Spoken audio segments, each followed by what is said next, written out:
잠깐 기도하겠습니다. 사랑하는 아버지, 이 시간도 우리 사랑하는 성도님들과 함께 주의 말씀 앞에 있는데, 오늘도 이 말씀을 통해서 주님을 보게 하시고 주님을 배우게 하시고, 그리고 새로운 다짐과 결단, 그리고 새로운 시작을 허락하여 주시옵소서. 예배 가운데 오직 주님만 드러나게 하시고 주님만 아버지 하나님 역사하여 주시옵소서. 예수 이름으로 기도합나이다. 아멘. 오늘은 사도행전 4장이요 1절에서 4절인데 그냥 펴놓으시면서 저를 잠깐 보시면 되겠습니다. 오늘 본문은 아주 짧은 내용인데 굉장히 중요한 이야기예요. 기독교 최초의 박해 사건이에요. 우리 사도들이 오순절 성령 강림 받고 난 이후에, 그리고 예루살렘에 있는 많은 사람들, 모여드는 많은 사람들을 향해서 베드로의 설교, 3,000명이 그날 회개하고 돌아왔어요. 놀라운 사건이죠. 그리고 그 이후에 또 베드로와 요한이 성전으로 기도하러 가다가 안진뱅이가 벌떡 일어났어요. 그 장면을 우리가 이렇게 한번 짐작을 해본다면 얼마나 좋았을까요? 뭐 달라진 건 없어요. 외적으로 뭐 돈을 많이 버는 것도 아니고요. 갑자기 사람들이 무슨 위치가 높아진 것도 아니고 똑같은 사람들이에요. 그러나 그들의 영혼은 충만할 거예요. 그죠? 주님의 은혜로 말미암아 감사, 감격, 그건 뭐 말할 수 없겠죠. 그랬는데 오늘 무슨 일이 벌어졌느냐면 갑자기 핍박을 받습니다. 그리고 모두 감옥에 들어가게 됩니다. 이런 사건이에요. 그것도 누구에게 의해서 지금 핍박을 받느냐면 가장 하나님을 잘 알고 하나님 가까이 있고 하나님을 잘 섬긴다고 하는 제사장, 또 사두개인들, 또 성전을 맡은 자들, 이런 사람들에 의해서 핍박을 받게 된다라는 겁니다. 어찌 보면 교회 역사가 이제 사도행전을 시작으로 성령 강림 이후에 이제 교회가 탄생이 되고 교회 역사가 시작이 되는데, 그 기독교 역사는 다른 말로 표현하면 고난의 역사라고도 얘기할 수 있어요.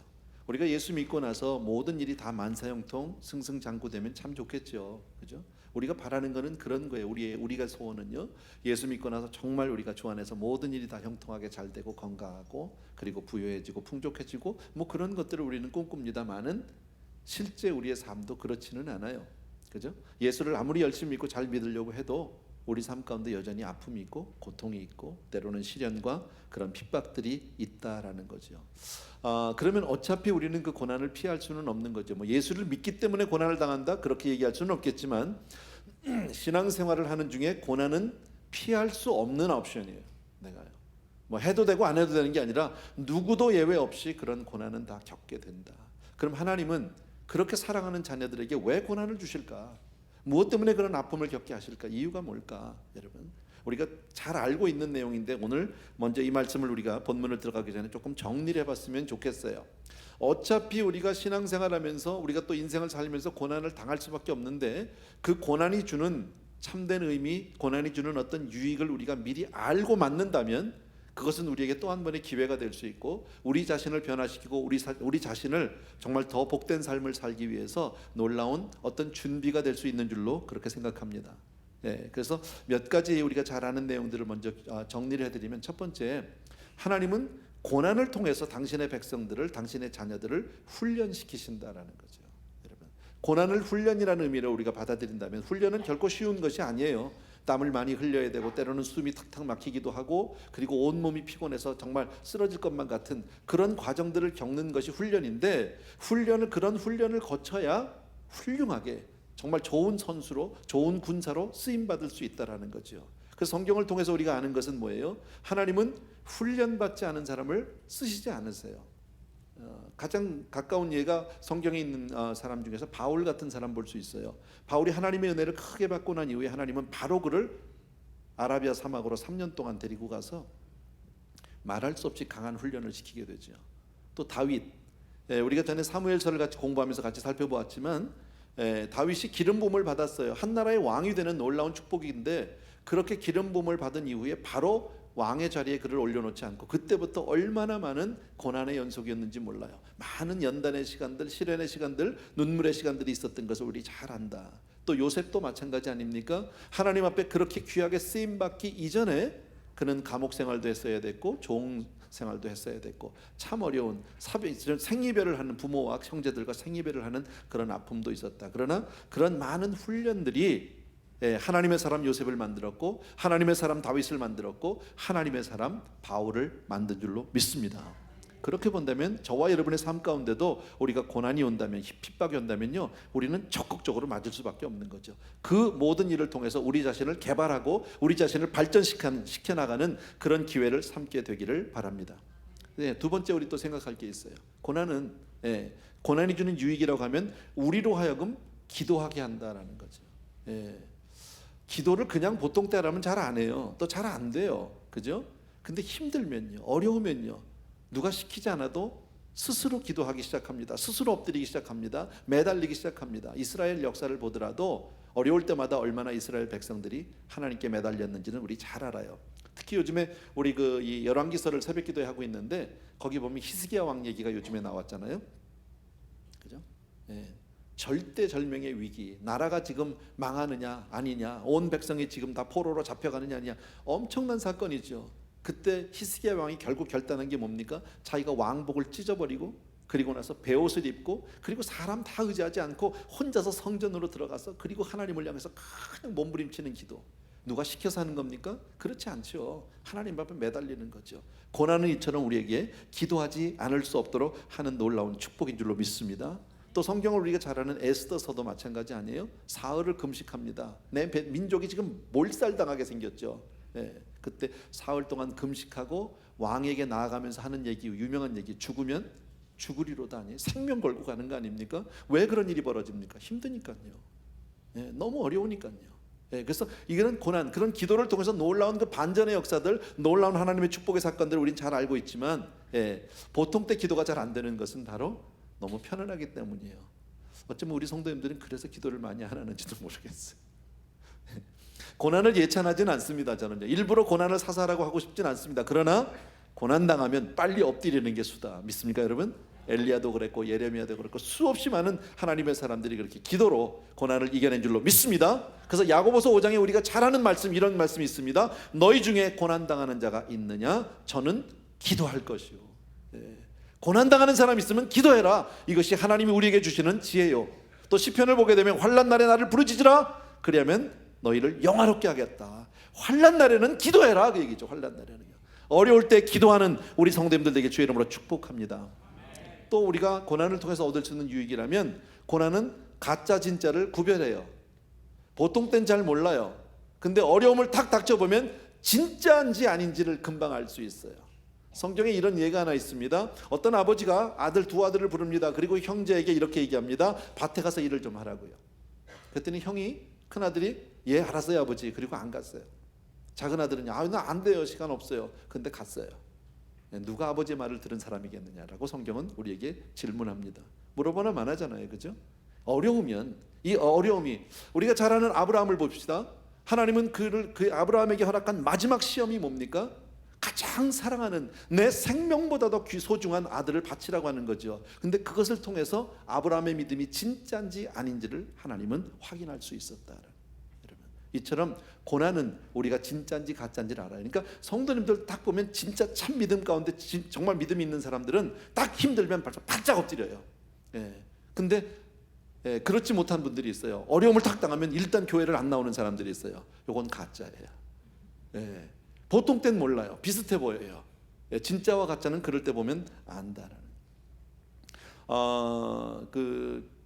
기독교 변증학자 가운데 지금은 돌아가신 분이지만 아주 유명한 분이 있어요. 여러분도 많이 아실 텐데 C.S. 루이스라고 하는 분이 계세요. 이분은 목사님은 아니세요. 근데 많은 책들을 쓰셨는데 저는 이분의 책을 여러분들이 한두 권 정도는 읽는 것이 좋다고 생각해요. 근데 쉽지는 않아요, 책이요. 좀 읽으시려면 좀 딱딱하고 재미는 없는데 그 내용은 정말 보석 같아요. 너무너무 좋은. 근데 이분이 한 아주 유명한 말씀 가운데 하나가 이런 거예요. 고난은 하나님의 확성기다. 고난 당하면 하나님의 말씀이 크게 들린다는 거죠. 당해본 분은 알아요. 고난 당하면 설교를 들을 때 한 말씀 한 말씀이 전부 내 얘기예요. 그리고 정말 찬송가 한 절 한 절이 다 내 고백이에요. 그렇게 가슴 절절할 수가 없어요. 보통 땐 그렇게 생각하지 않았어요. 보통 땐 한 번도 감동이 되지 않았어요. 찬송 얘기가 나와서 제가 하나 하는데, 요즘에 지도자들하고 이런저런 얘기를 하다가 이런 의견이 나왔어요. 찬양 우리 이제 팀이 나와서 이렇게 예배 때 인도하는데 그 찬양을 좀 너무 이렇게 우리는 잘 모르겠다. 좀 성도들이 다 아는 그런 찬양을 했으면 좋겠다. 이제 이런 의견을 주셨어요. 이해는 돼요. 저는 오랫동안 찬양인도 찬양 사역자로 일을 했던 사람이라 잘 알아요. 근데 그 찬양인도 참 어려워요. 노래가 어려운 게 아니라 그 수많은 성도님들의 입맛을 맞추는 게 너무 어려워요. 왜냐면 다 각자 취향이 다르니까. 찬양은 문화적이기 때문에 어떤 사람은 클래식을 좋아하는 사람이 있는가 하면 어떤 사람은 팝송을 좋아해요. 어떤 사람은 락앤롤을 좋아하는데 어떤 사람은 뽕짝을 좋아해요. 이게 참 어려운 거예요. 그리고 문화적이나 시대적인 어떤 그런 차이도 있는데 저는 그 이전에 이런 생각을 한번 해봤어요. 그 말씀이 틀렸다는 얘기는 아니에요. 맞아요. 그런데 여러분 혹시 예전에 이런 비디오 본 적 없으세요? 정말 공산치하에서 마음껏 예배드릴 수 없는 사람들이 정말 은밀한 곳에서 모여가지고 둘러앉아서 소리를 내지 못하면서 입만 뻥긋뻥긋하는 금붕어 찬양, 그런데 눈물을 줄줄 흘리는 그런 거 못 보셨어요? 저는 오래전에 그런 걸 본 적이 있는데요, 얼마나 감동이 되는지 몰라요. 소리가 들리지 않아요. 그런데 각자 서로 눈빛을 마주치면서 입을 뻥긋뻥긋 묻히면서 그걸 맞춰가는 거죠. 박자를 맞춰가면서 각자 그 가슴으로 찬양을, 뭐 반주도 없고 소리도 들리지 않는데 그 감동은 이루 말할 수가 없어요. 1990년대 초입니까? 구소련이 무너지고 이제 막 자유화의 물결이 일어날 때 이제 김광신 목사님이 그때 소련을 들어가셨어요.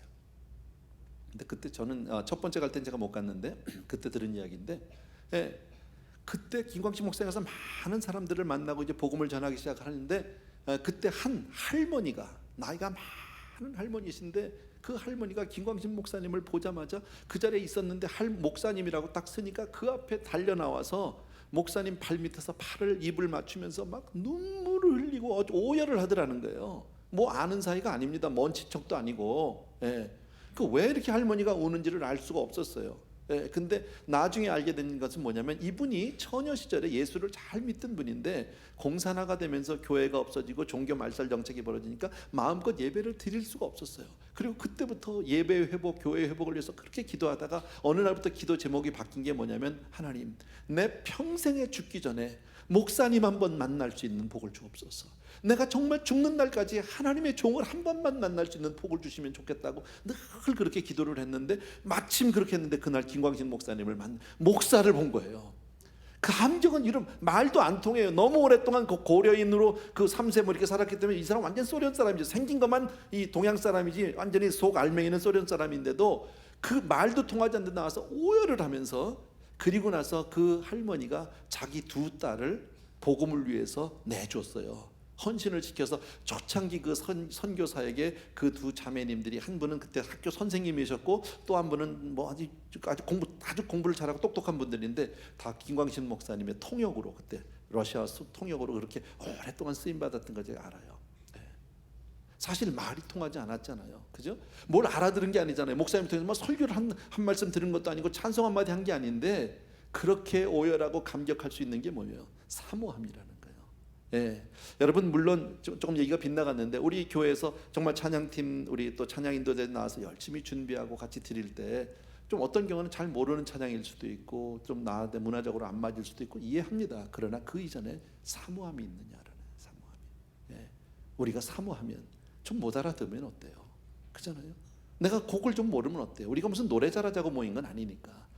물론 찬양인도자들도 찬양도 열심히 준비하고 기도하고 나와야 되겠지만, 우리 성도님들도 더 사모하는 마음으로 하나님 앞에 찬양을 같이 드리게 되기를 바랍니다. 그래서 다윗이 이런 얘기를 하죠. 고난당하기 전에는 내가 그릇 행하였더니, 무슨 얘기예요? 내가 고난당하기 전에는 하나님의 말씀을 잘 안 들었다, 그 얘기예요. 고난당하기 전에는 난 내 마음대로 살았다, 그냥 설교 말씀을 들어도 별 생각이 없었다. 그런데 이제는 주의 말씀을 지키나이다. 무슨 얘기? 내가 고난당하고 보니까 하나님의 말씀만큼 소중한 게 없더라. 믿으시면 아멘. 너무 이게 고난이 주는, 우리에게 주는 큰 유익이라고 볼 수 있어요. 또 하나, 고난은 우리를 겸손하게 만들어요. 탕자를 알아요, 우리요. 그죠? 탕자가 처음 집을 나갈 때를 한번 상상해 봅시다. 아버지에게 그 유산 내놓으라고 마치 아버지 그 재산이 마치 자기 것인 양 막 강탈해 가지고 나가면서 큰 소리 팍팍 치고 아주 당당하게 나갔을 겁니다. 내가 나가서 그냥 아버지는 저리 가라 더 많이 벌겠다고 말이야. 내가 세상에서 아주 그냥 세상의 돈을 다 긁어 모아 보겠다고 아마 이러고 나갔을지도 몰라요. 근데 돌아올 때의 모습은요, 너무 처량하게 오잖아요. 아들도 간두고 그냥 아버지 그늘 아래만 있을 수 있으면 좋겠다. 밥이라도 먹여주면 좋겠다. 이런 겸손함이 어디서 나올까요?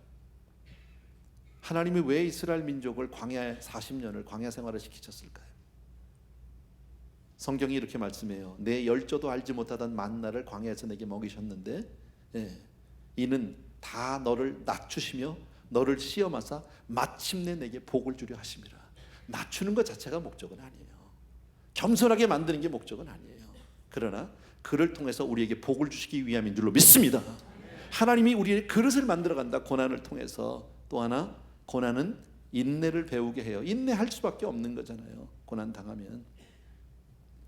욥 한번 생각해 봅시다. 우리요. 욥이요. 많은 고난의 대명사죠. 욥 하면 재산이 다 없어졌어요. 하루아침에 10자녀가 한 번에 다 죽었어요. 자기 와이프도 떠났어요. 친구들이 찾아오는데 친구들도 위로가 되지 않아요. 여러분, 우리가 그런 입장이면 바라볼 데가 어디 있어요? 하나님밖에 없잖아. 갈 데가 없잖아. 갈 데가. 내가 가진 것도 내 옆 주변에 있었던 사람 다 등을 돌려버리고 다 나에게 정말 나에게 싫은 소리만 한다면 내가 어디 가서 위로를 받겠냐면 그러니까 주님밖에 없는 거예요. 엎드릴 수밖에 없는 거예요. 고난이요. 제가 그랬거든요. 욥까지는 아니지만 내가요. 이민 초기에 너무 힘이 드니까 갈 데가 없어요. 알아주는 사람이 없어요. 만날 사람이 없는 거예요. 누구한테 가서 내 얘기를 하소연을 할 수가 없는 거예요. 어디 가서. 오직 내가 가서 엎드릴 수 있는 교회밖에 없었어요. 그런 시간이 저라는 목회자를 만들어 놓은 게 아닌가 저는 그렇게 생각해요. 요나를 생각해 봐요. 요나가 물고기 뱃속에 들어갔어요. 가서 뭐 했을까요? 여러분, 요나가 물고기 뱃속에 들어가서 베케이션 휴가 계획 세울 수 있어요? 물고기 뱃속에 들어가서 비즈니스 플랜을 세웁니까? 친구하고 만날 약속을 잡겠습니까? 뭘 하겠습니까? 거기서요. 할 게 그거밖에 없는 게 쭉 매달릴게요. 감동이 있네, 은혜가 없네, 이런 얘기가 나올 수 있어요? 하나님의 임재가 느껴지든 안 느껴지든 감동이 있든 없든 관계없이 내가 매달릴 건 그분밖에 없잖아요. 아무리 응답이 없는 것 같아도 하나님이 듣는 것 같고 허공을 치는 것 같고 답답하고 이대로 죽을 것 같아도 그래도 의지할 분은 하나님밖에 없는 줄로 믿습니다. 그것이 바로 고난이에요. 고난을 통해서 우리는 인내할 수밖에 없는, 인내를 하라고 해서 할 사람이 누가 있습니까? 어쩔 수 없어 하는 거지요. 그러나 하나님이 나에게 그런 고난을 주셨다면 그 기회를 선용해서 하나님의 축복의 사람이 되는데 여러분들이 정말 크게 복을 받게 되길 주의 이름으로 축복합니다. 1절하고 2절 보겠습니다. 이제 본문이요. 1절과 2절이요. 같이 읽습니다. 시작. 사도들이 백성에게 말할 때에 제사장들과 성전 맡은 자와 사두개인들이 이르러 예수 안에 죽은 자의 부활이 있다고 백성을 가르치고 전함을 싫어하며. 자, 1절에 보게 되면 제사장이 나오고 성전 맡은 자가 나오고 사두개인들이 나옵니다. 주님을 가장 잘 섬기고 그리고 주님을 위해서 산다고 하는 사람들이 가장 주님을 반대하는 사람이 되었다. 가장 복음을 핍박하는 사람이 되었다. 복음서를 봐도 그렇잖아요. 복음서를 봐도 정말 하나님의 진리를 반대하는 사람들이 누굽니까? 대제사장, 장로님들, 서기관들, 사두개인들, 바리새인들 이런 사람들 아닙니까? 전부요. 누구보다도 하나님을 위해서 산다고 하는 사람들, 하나님 때문에 살아가는 사람들, 우리 같은 사람들이겠죠. 하나님 때문에 먹고 사는 사람들이 왜 진리를 반대할까요? 왜 그럴까요 도대체요, 여러분? 나면서부터 안진뱅이가 된 사람이 자리에서 벌떡 일어나서 걷기도 하고 뛰기도 하고 하나님을 찬양하고 성전에 달려들어갔다면 이건 너무 기뻐하고 감사하고 하나님께 영광을 돌려야 되는 일이 아니란 말이지. 내가 직접 한 일은 아니더라도 옆에서 이런 일이 벌어지면 같이 하나님께 영광의 박수를 돌려야 될 일이 아니란 말이죠. 근데 이 사람들은 그건 다 잊어버리고 함께 핍박하고 있단 말이죠. 오히려 반대하고 있다. 이유가 뭘까 여러분? 이유는 간단해요, 여러분. 이 지금 사도들이 얘기하는 대로 예수가 정말 메시아고 그분이 죽었다가 다시 살아난 것이 사실이라면 이제 끝까지 우리가 가리킨 게 다 가짜예요. 우리가 틀렸다는 말밖에 안 돼요. 우리는 신앙생활하면서 우리 자신을 한번 잘 돌아보셔야 돼요. 아까 우리 그 전도 폭발 그 팀에서 만들어 놓은 우리 그 오카는 목사님의 그 설교 가운데 보면 이런 거죠. 오래된 교회일수록 복음을 들어야 될 사람들이 더 많다. 오래된 교회일수록, 오래된 교인일수록 더 십자가 앞에서 깨져야 될 사람들이 많다. 가장 복음이 있는 것 같은데 복음이 없다, 뭐 이런 얘기들이 계속 나왔잖아요. 여러분, 이게 남의 얘기가 아니에요. 우리도 마찬가지예요. 여러분, 나 자신도 마찬가지다. 여러분, 정말 우리가 신앙생활 하면서 여러분은 누가 중요합니까? 내가 중요합니까? 아니면 하나님이 중요합니까? 이렇게 물어보면 답은 다 알아요. 하나님이라고 말은 해요. 그런데 내가 정말 누구 중심으로 신앙생활 하는지를 한번 잘 보세요. 하나님 중심인지 아니면 내가 옳다는 것을 증명하려고 내가 신앙생활을 하고 있는지. 그래서 때로는 조금만 내 기분이 상하거나 자존심이 상하면 뒤도 안 돌아보고 그냥 교회를 떠나는 사람들이 있잖아요. 왜요? 내가 무시당했다는 것 때문에. 복음 때문에 교회를 떠나지 않아요. 하나님 때문에 교회를 떠나지 않더라고요. 인간적인 자기 어떤 자존심, 인간적인 어떤 기분, 감정의 문제 때문에 그런 일이 얼마나 많은지 몰라요. 여러분, 시험에 잘 들어요. 자기 중심으로 신앙생활하면 시험 들어요. 기쁨이 없어요. 자기 중심으로 신앙생활하는 것을 다른 말로 바꾸면 우상숭배예요. 여러분, 나를 기쁘게 하기 위해서 나오는 거예요. 그러니까 교회를 나와도 나한테 많은 사람들이 인사를 해주고 알아주고 하면 기분이 좋은 거예요. 아무도 나를 주목하지 않으면요, 기분이 나쁜 거예요. 하나님이 중요한데, 여러분, 성도님들의 문제뿐 아니에요. 목회자들도 똑같아요. 어쩌면 더 할지도 몰라요. 요즘에 우리는 그런 세대에 살고 있어요. 저는 제가 감히 이 어떤 시대적인 진단을 할 만한 위치에 있는 사람은 절대 아니지만, 제가 느끼는 지금 이 시대는 영적으로 굉장히 지금 우리는 위기 가운데 있어요. 침체 가운데 있어요. 전 세계에서 가장 지금 부흥하는 종교가 모슬렘이에요. 내가 생각할 땐 이해가 안 돼요. 사람을 얼마나 속박하는지 몰라요. 아주 간단한 예로 여자들 제대로 옷도 못 입게 하잖아. 시커멓게 다 뒤집어 놓고 눈만 나고. 그런데 거기에 미쳐요. 이해가 되세요? 하루에 5번씩, 여러분 모슬렘 국가 가면요, 새벽부터 잠을 잘 수가 없어요. 얼마나 온 사방에 스피커를 달아놓고 그 모슬렘 기도하는 그걸 틀어놔가지고요, 아주 기분 나빠요. 우리가 들으면요, 새벽부터 하루에 5번을 그렇게 하고 살아요. 어떻게 살겠냐고. 거기다가 1년에 2번씩 라마단이라고 그래가지고요, 이거는 조건 없어. 이거는 뭐 예외 없이 다 금식이야. 그 가운데도 가짜들은 있어 보면요. 마켓 봉지, 플라스틱 봉지가 보통 이렇게 투명한 색깔 아니면 흰색이잖아요. 근데 까만색이 있어. 까만색이. 그게 왜 나왔는지 아세요?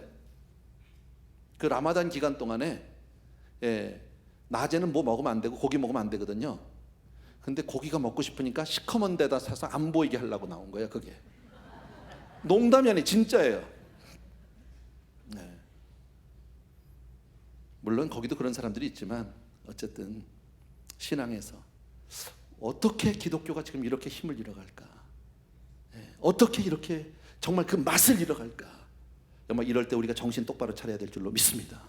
여러분, 신앙생활 하면서요, 딱 잘못하면 우리 속아요.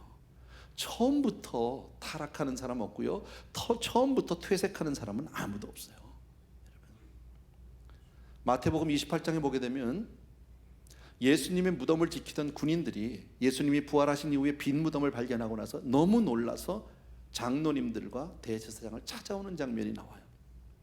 와서 보고를 해요. 여차여차 이렇게 됐는데 우리 모르겠어요. 오간 데가 없어요. 시체가 없어졌어요. 무덤이 열려버렸어요. 누가 열 수 있는 문이 아닌데 어떻게 됐는지 모르겠어요 하고 와서 덜덜덜 떨면서 그들이 보고를 합니다. 대제사장과 장로들이면 뭐예요? 하나님하고 가장 가까운 사람들이에요. 그럼 그 얘기를 들으면 이 사람들이 깨달아야 될 거 아니에요. 근데 어떡합니까? 그 군인들을 돈을 줘서 매수를 합니다. 나가서 제자들이 훔쳐갔다고 말하라고 매수시킵니다. 왜요? 무엇 때문에 매수를 시킬까? 이 사람들이요, 자기들이 위선자가 아니라는 것을 증명하기 위해서 위선과 거짓을 행하고 있단 말이지. 아무렇지도 않아요. 조금 더 양심에 거리끼지 않아요.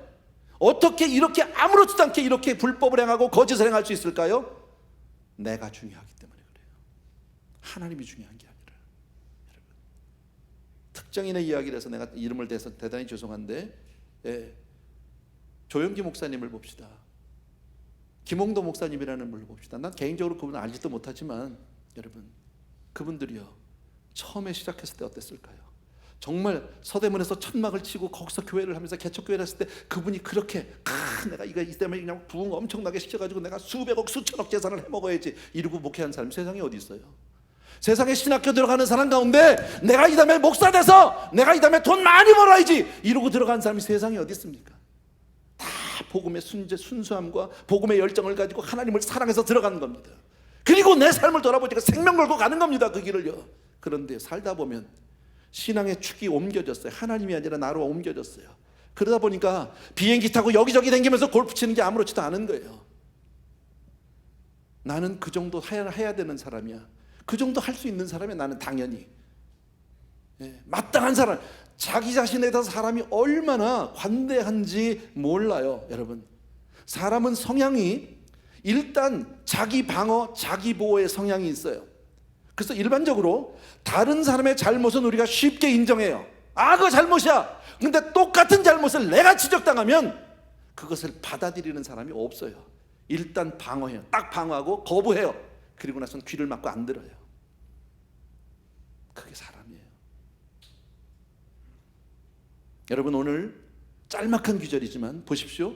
제사장, 성전 맡은 자, 사두개인들, 여러분 누구보다 하나님하고 가까운 사람들 아닙니까? 이들도 처음에는 정말 순수한 신앙의 열정과 그런 열심과 순수함으로 하나님께 나가지 않았겠느냐는 말이죠.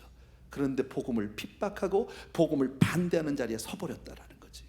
여러분, 우리는요, 회개할 줄 알아야 된다는 거예요. 사람은 누구나 잘못할 수 있어요. 내 주장이나 내 생각이나 내 가르침이 틀릴 수 있어요. 틀린 것 깨달으면 바꾸면 되는데 안 바꿔요. 못 바꿔요. 왜? 내 자존심이, 내 체면이, 내 열등의식 때문에. 이 열등의식이라는 게 참 무서운 거잖아요. 우리 아는 대로요. 열등의식이 있는 사람은 절대 잘못했다는 얘기를 안 해. 못해. 이게요, 교수도 그렇고 대학 뭐 박사학위를 가진 사람도 그렇고 회사 사장도 그렇고요, 열등의식이 있는 사람은 자기 부인 때려요. 가정폭력이 왜 일어나는지 아십니까? 잘못한 게 분명히 있는데 가족이 지적을 하니까, 가장 가까운 아내가 자식들이 지적하니까 그걸 틀렸다고 인정을 하지 못하고 두드려 패는 거예요. 폭력을 한단 말이에요. 열등의식 때문에 그런 거죠. 끝까지 변명하고 책임 전가하고 그리고 핑계대고. 여러분, 얼마나 불쌍한 사람들인지 몰라요. 성경에 나타난 사람 가운데 빌라도가 그런 사람이에요. 빌라도는 분명히 예수님이 죄가 없는 거 알았어요. 그리고 예수님을 내보내려고 풀어주고 싶었는데 안 되는 거예요. 자기 아내도 뭐라고 그래요? 저 사람 내가 꿈자리가 뒤숭숭한데 여보 저 사람하고 상관하지 말라고. 근데 백성들이 말을 안 들어요. 두려운 거예요. 자신이 없어요. 자기 소신이 없어요. 그러니까 어떡합니까? 손 씻어. 난 상관없다고. 손 탈탈 턴다고 상관이 없어지는 거예요? 손 씻었다고요? 수천 년 역사 되도록 영원토록 본디오 빌라도에게 고난을 받으사가 나오잖아. 사도신경 할 때마다. 전가가 안 돼. 얼마나 불쌍한 사람인지 몰라요. 왜 가장 예수님의 측근에 있는, 예수님의 가까이 있는 사람들이, 하나님의 가까이 있는 사람들이 그들이 핍박자가 되느냐? 그렇게 하면 자기들이 이제껏 누려왔던 기득권, 이익권을 포기해야 되니까. 교회로 말미암아 사는데 대제사장인데 자기들이 가르친 게 틀리면 대제사장 그만둬야 되잖아. 좌합이 없어져. 그러니까 버텨야 돼. 성전 맡은 자 좌합이거든요. 성전을 관리하던 사람인데 그게 좌합이 없어져 버리거든요. 그러니까 반대하는 거예요. 여러분, 또 한 번 똑같은 얘기겠지만 우리는 무엇 때문에 신앙생활 합니까? 나는 왜 목사가 되었을까요? 돈 벌려고요?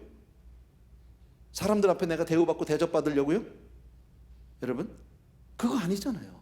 우리가 신앙생활하는 이유가 뭐예요? 정말 주님을 사랑하고 정말 내가 죄인됨을 깨닫고 하나님의 그 복음을 받아들이고 예수 그리스도가 나의 주요 그리스도시요, 그분의 생명을 내 생명으로 만들어서 하나님의 자녀가 되고 영원한 천국을 우리가 소유하기 위함이 아니에요? 아멘이잖아요. 그게 신앙의 본질인데 본질은 싹 잊어버리고 뭐만 하고 앉았어요? 내가 지금 현재 누리고 있는 기득권만 못 놓겠다는 거지. 전에는 제가 이 얘기 참 많이 했는데 여러분, 본질을 흐리면, 본질을 잃어버리면 얼마나 바보 같은 사람이 되는지 몰라요. 제가 맥도날드 얘기 많이 했어요, 여러분에게요. 여러분, 맥도날드를 가는 이유가 뭐예요? 싼 맛에 빨리 먹겠다는 거야. 편리주의예요. 그 대신 맥도날드 가는 사람은 퀄리티나 어떤 대접, 서비스는 포기하겠다는 거죠. 그건 내가 기대 안 해. 그래서 사실 말이야 바른 말이죠. 생각해봐요. 그러니까 빵 쪼가리, 음식은 그래도 접시에다 담아줘야 되는 거야? 나와야 되는 거 아니야? 그릇에다가 제대로? 근데요, 빵 쪼가리 어디다 해? 종에다 싸줘. 그것도 봉지에다 담아줘. 예를 들어서 누가 손님이 왔는데 급하다고 가는데 집에서 밥 한 고기 해가지고 종이 싸가지고 봉지에다 넣어서 주면 밥을 떠나서요, 이 사람이 사람을 뭘로 본 거야? 내가 개야? 이러고 나갈걸요? 근데 우리 그거 돈 내고 먹고 오잖아. 빠르다는 것 때문에, 쉽다는 것 때문에, 편리하다는 것 때문에. 그죠? 그게 본질이에요. 맥도날드 가는 본질이라고. 근데 만약에 그걸 잊어버렸어, 어떤 사람이 본질을요. 그리고 맥도날드에 가서 메뉴 달라고 그래. 뭐 냅킨 달라고 앉아서 그러고요, 물 가져오라고 그러고. 말도 안 되는 얘기죠. 또 어떤 사람이 먹었는데 먹고 나서 거기다 20불짜리 팁을 딱 놓고 나오면 종업원자 좋아하겠지. 근데 좋아하면서 그 돈 넣으면서 뭐라고 그럴까요? 별 미친 분 다 봤네 이럴 거 아닙니까? 그잖아요. 본질을 모르는 사람이니까. 얘기를 뒤집어서 고급 레스토랑을 갔습니다. 고급 레스토랑은 뭡니까? 내가 돈 쓰겠다는 거예요. 시간도 쓰겠다는 거예요. 그 대신 나는 대접받고 싶다, 이거 서비스 받고 퀄리티 있게 먹어보겠다는 거죠. 우아하게. 그러니까 가면 앉아서 기다려요. 예? 처음에 가면 이렇게 식당에 가면 이렇게 기다리잖아. 또 이렇게 테이블에 안내할 때까지 기다리더라도 나는 대접 좀 받아보겠다는 거예요. 그래서 또 시간 기다렸다가 테이블에 앉으면 또 앉아서 또 기다려. 웨이트레스가 그때 와야 돼. 예, 물 갖다 주고, 그리고 나서 뭐 메뉴 주고. 그럼 메뉴 보면 쭉 점잖게 보면서 자기 읽지도 못하지만 쭉 보다가 그래도 보는 척은 해야 될 거 아니야. 그러다가 시키는 거예요. 그죠? 근데 만약에 그런 고급 식당에 가가지고 앉아가지고 앉자마자 밥 안 가져온다고 젓가락 두드리고 있으면요, 다 사람들이 뭐라 그럴까요? 웬 촌놈이 하나 와가지고. 안 그래요? 다 먹었어. 근데 팁을 안 넣고 그냥 가. 그건요, 평생 꿈자리가 사나워. 본질의 문제라는 거예요. 자, 제가 무슨 맥도날드 얘기하려고 얘기한 건 아닌데, 자 보십시오. 신앙생활의 본질이 뭐냐는 거예요. 예수 믿는 거예요. 예수 잘 믿는 거예요. 그래서 하나님이 정말 기뻐하는 사람이 되어가는 거예요. 믿습니까, 여러분? 그런데 나도 모르는 사이에 시간이 지나면서 대접을 제대로 못 받았다는 거예요. 내가 대우를 못 받았다고 기분이 나쁜 거예요. 왜? 내가 지금 나이가 몇인데, 내가 교회 나온 지가 몇 년인데 왜 내가 장로가 안 돼? 내가 왜 권사가 안 돼? 아니, 권사 장로 하려고 교회 다니는 사람이 세상에 어딨냐고. 안 그래요? 그런데 이상하게 우리는 그런 데 삐진다는 거지. 오늘 극단적인 예로 사두개인 지금 제사장들의 얘기가 있지만 이것이 꼭 그들만의 이야기는 아니에요. 여러분, 대부분의 사람들은 진리보다는 자기의 기득권이나 이익권을 지키기 위해서 양심을 팔아요. 여러분, 오늘 이런 말씀을 통해서 우리가 다시 한번 돌아보고 싶은 게 뭡니까? 순수한 믿음으로 돌아가자라는 거죠. 여러분, 주 오시면 우리 천국 가면 장로도 없고 목사도 없고 집사도 없어. 다 똑같아. 하나님의 자녀예요. 거기 가면요, 각자가 공력을 쌓은 대로 상급을 받을 거예요. 믿습니까, 여러분? 주님 한번 바라보고 사는 거예요. 주님을 위해서 사는 거예요. 이 땅에서 내가 뭘 했느냐가 별로 의미가 없어요. 가보면요, 박사학위가 10개면 뭐합니까? 하늘나라 가면요, 그거 카운트 안 하면 아무 소용 없잖아요. 주를 위해서 내가 드린 것만큼만 내 거예요. 내가 이 땅에서 수천억을 가지고 있어도 하나님 앞에 드린 게 없으면 가면 가장 가난한 사람일 것이고요. 그잖아요. 정말 과부의 2랩돈이지만 다 드린 사람은요, 전부를 드린 사람으로 하늘나라에서 인정을 받고 칭찬을 받게 될 줄로 믿습니다. 아멘. 그래서 여러분, 정말 이렇게 자기 양심 팔아가지고 정말 그 뭡니까, 이권이나 기득권을 지키겠다고 이렇게 하는 사람은, 이건 성령님도 회개를 못 시켜. 이런 사람은요, 못 받고 깨져야 돼요. 여러분, 나는 괜찮은 사람이 아니에요. 이만하면 된 게 아니에요.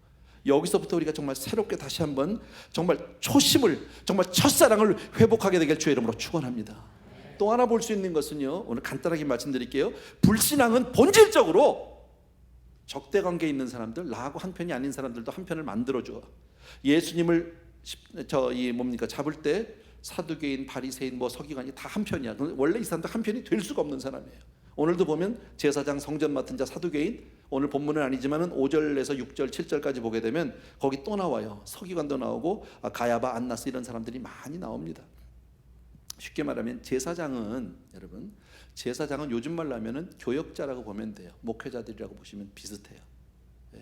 성전을 맡은 자는 마치 성전 전체를 관리하는 장로님들이라고 볼 수 있고요. 근데 그것보다 훨씬 더 강력해요. 그러니까 종교 경찰 같은 사람들이, 이 사람들 레위인들로 아주 막강한 권력이 있는 사람들이에요. 자, 그러면 종교 경찰 같은 사람이 거기를 딱 다스리고 관리를 하게 된다면 자연히 목회자는 그들하고 관계가 좋을 수가 없어요. 서로 적대 관계예요. 불편하니까, 서로가 부딪히게 되니까. 근데 거기에 또 사두개인이 나와요. 사두개인은 어떤 사람이냐면 이 사람들은 정말 명목상의 크리스찬이에요. 정치적인 크리스찬이에요. 근데 실제 믿음은 없는 사람들이에요. 부활을 안 믿어, 영생을 안 믿어, 상급도 안 믿고 천사도 안 믿어, 내세 없어, 이런 거 죽으면 끝이라고 생각하는 사람들이에요. 근데 이 사람들이 꼭 무슨 종교적인 행사가 있으면 맨 앞자리에서 앉아 있는 사람이야. 이 단위에 와서 안 앉혀주면 삐지는 사람들이야. 우리 교회는 절대 이런 게 없는데 이 교계에 그런 일들이 참 많잖아요. 한 10년은 됐나 봐. 제가 한국에 무슨 장애인 연합 집회를 한다고요. 저한테 한국에서 뭐 한 6개월인가 7개월 전에 연락이 와가지고요. 저를 주강사로 모신다네. 사람이 또 모셔준다니까 이게 또 뭐 된 것 같아가지고 으쓱해서 갔어요, 내가.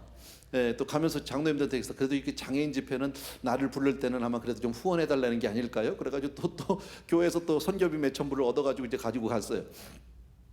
가보니까 정말 장애인이 많기는 많더라고요. 경기도 그때 거기가 어디야, 무슨 시골인데 잊어버렸네. 무슨 기도원 큰 데서 모여서 몇천 명이 모였는데 내가 보니까요, 와, 그 더운 여름날 얼마나 더워요. 한국에 끈적끈적하고 그 더운 여름날 자기 스스로 몸을 움직일 수 있는 사람이 별로 없어요. 다 성전 미문에 앉은 사람들 같아. 전부 들어다 앉혀놓으면 그냥 거기 있는 거야.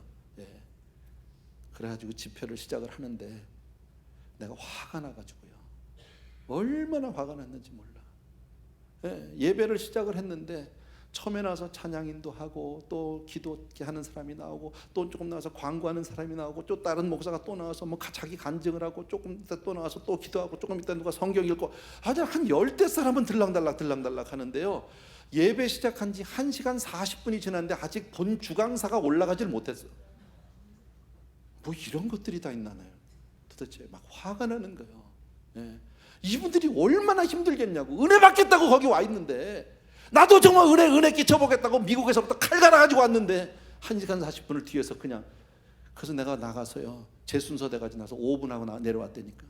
너무 미안해서 내가 할 수가 없었어요. 딱 5분 하고 내려왔어요. 미국에서 거기까지 비행기 타고 가가지고, 야, 정말 속상해서. 그리고 뒤도 안 돌아보고 왔어. 내가 너무 싫어요. 무슨 우리 왜 그런 거 있잖아, 뭐 광복절 무슨 연합, 뭐 광복절이 나쁜 건 아니야, 그죠? 그건 좋은데 그런 행사를 하게 되면 꼭 뭐가 많아. 그냥 예배 드리면 되는데 뭔 목사들을 이렇게 알아줘야 되냐고. 순서 짤 때 얼마나 머리 아픈지 아세요? 설교 준비보다 그게 훨씬 어려워요. 왜? 안 세워주면 삐지니까. 한 사람이라도 거기다 삐지면, 거기 또 이게 순서를 맡아도 순서가 있어. 경중이 있다고. 이게요, 중요한 게 있고 안 중요한 게 있잖아. 누가 축도를 할 것인가, 이거 중요해요. 앞에 기도는 누가 할 것인가, 이거 순서 잘못 맞추면 삐져요. 근데 그게 다 삐지는 사람이 누구야? 목사잖아. 내가 대접받으려고 목사 된 게 아닌데 사람이 그렇게 변해요. 여러분, 내가 뭐가 중요합니까? 나 같은 거 없어지면 어떻습니까? 주님만 드러나면 되고 교회만 나타나면 되는 거지, 복음만 전해지면 되는 거지, 사람이 뭐가 중요하냔 말이지. 근데 이 사람들이 전부 이렇게 한 편이 아닌데, 사두개인, 뭐 제사장 이런 한 편 아닌데요, 한 편 싹 돼요.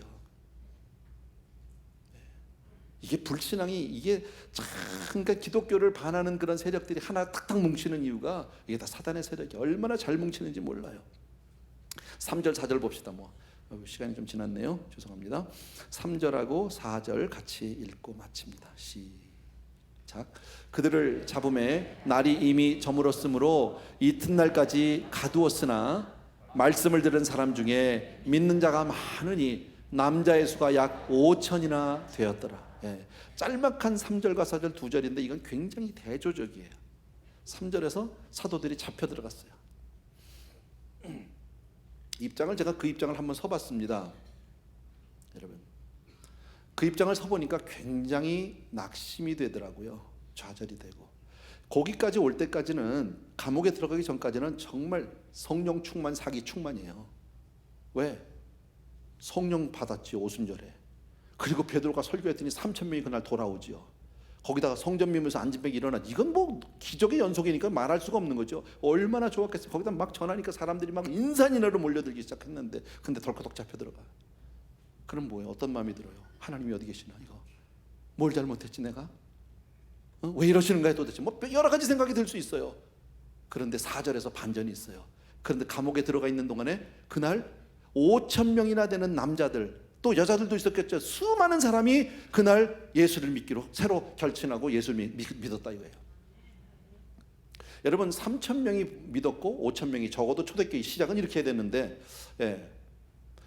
베드로 설교를 통해서 3,000명이 믿은 사건과 지금 감옥에 들어가 있는 동안에 5,000명이 새로 예수를 믿기로 된 사건은 어느 게 더 센 거예요? 후자가 센 거예요. 5,000명이요. 왜? 베드로가 있을 때 믿는 건 그래도 가능해. 근데 이거는요, 복음을 전한 사람들이 지금 감옥에 들어가 있어요. 핍박을 받고 있어요. 저렇게 살면 나도 적골될지 모르는데, 그럼에도 불구하고 이 사람들이 예수를 믿었다. 이 얘기는 뭐예요? 진정한 성령의 역사다 이 얘기지. 아멘입니까? 여러분, 사도들은 감옥에 갇혀도 복음은 여전히 전파되는 줄로 믿습니다. 아멘. 그래서 정말 이거는 귀한 사건이에요. 복음 때문에 박해를 받는 걸 뻔히 보면서도 믿겠다고 결단한 이 믿음은 진짜 믿음 아니란 말이지. 이게 성도들의 마음이에요. 이게 지금 이스라엘 백성들의 마음이에요. 그런데 이 마음을 누구만 몰라요?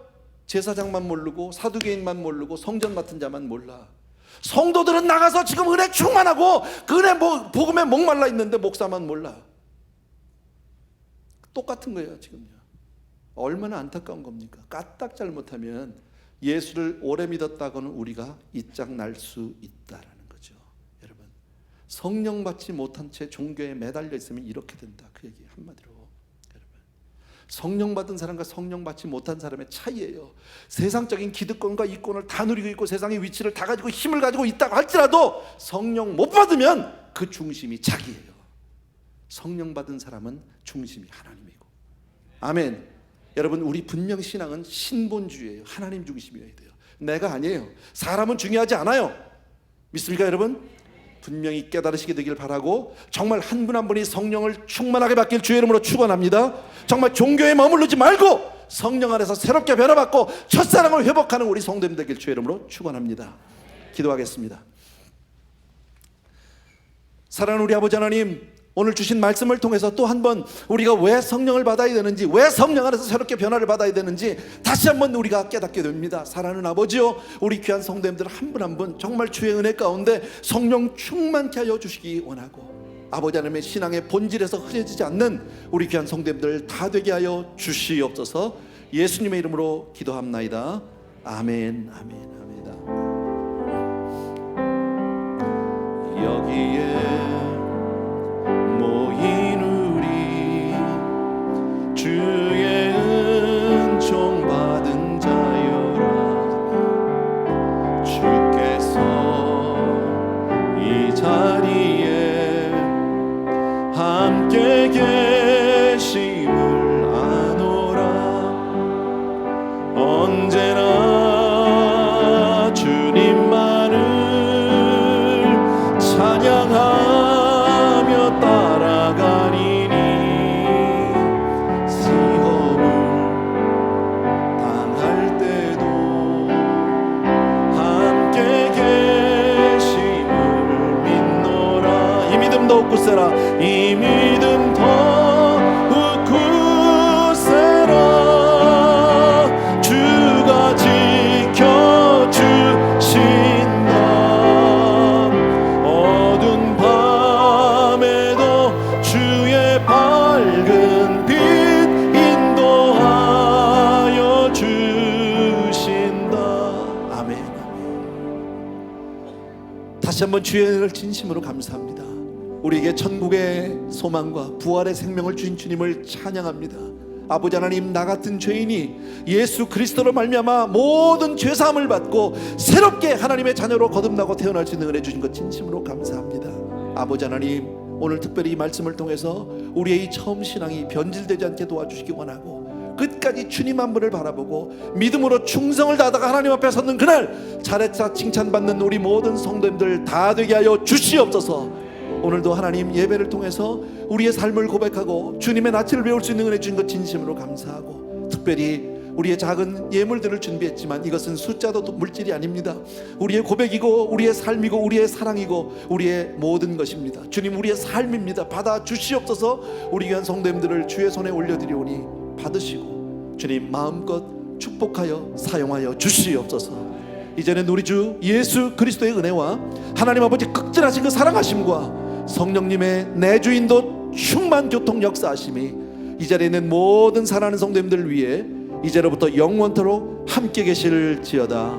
아멘.